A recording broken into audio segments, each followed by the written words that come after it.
Alright, the Thunder's offensive issues have finally caught up to them, because as I've been saying since the Nug series, they just look too stagnant in the half court, and the Pacers obviously recognized that, so they made a simple adjustment to force the Thunder into that weakness. All they did was start picking up at the 47 instead of the 94, because not only can they conserve energy knowing the Thunder struggle to execute and have been relying on their defense to generate their offense, but it also inherently shrinks the floor. So with less space, it also took away any chance of the Thunder combating that weakness by using Zay as a screener. They've been having him set a flat or drag whenever Shea and Dub brought the rock up, because at times, those were pinning the Pacers guards and catching the Pacers bigs out of position from having to be higher, so it would open up a driving angle for one of them coming off the screen. But now the Thunder can't do that, and they've basically got to solely rely on Shea and Dub being able to reject or split two in the half court, or else there's just no driving lanes once one of them turned the corner. A lot of it is stemming from the Pacers bigs being consistent with their coverages in the SNRs or DHOs, and that is one of the reasons for Shea and Dub hunting the Pacers guards more times than not, because the Pacers bigs levels are always high and their shows are always aggressive, especially Turner's. Him being able to slide his feet has limited Shea and Dub's two-man game with Zay or Shet, because he's either forcing them off the rock, forcing them into help, or just reducing those actions to ones, and that's without even mentioning the other aspects of his defense. He's been quick on closeouts, he's always altering or blocking shots at the rim, and he's been locking up Shet, because Shet is obviously too frail to do anything with him. So whenever Shet tries to take him off the dribble, he's either missing on his drives and short jumpers, or getting bumped off his line.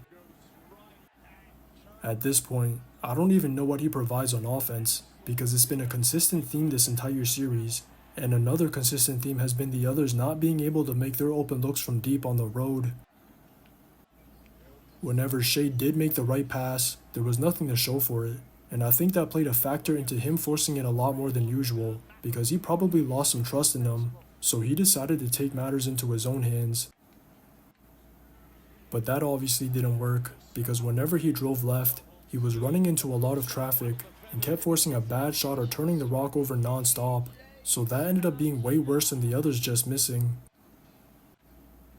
Even Dub had some careless turnovers that he's been committing throughout the series, and unfortunately, the two just couldn't mask those issues because their hero ball didn't work, so all the bricks and turnovers just generated constant pace for the Pacers to play their game.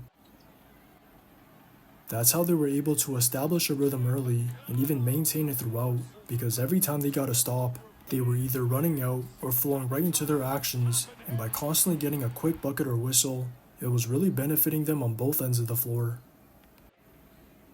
The Thunder kept having to take the rock out the net, so they were able to set their defense, and because the Thunder couldn't execute against them in the half court, that kept leading to a stop for them to in turn play fast. That sequence just kept compounding, so it eventually led to them deading the game through three, and all those easy ones in transition were on top of all the easy ones in the half court, because the Thunder just couldn't contain the rock at all, especially whenever TJ had it. I thought the Reds were consistent, but the physicality aspect wasn't there, so once again, he always got to his spots whenever he got downhill, because they're playing off his body to deter him from doing so, and he's just using that space against them by exploiting it every time.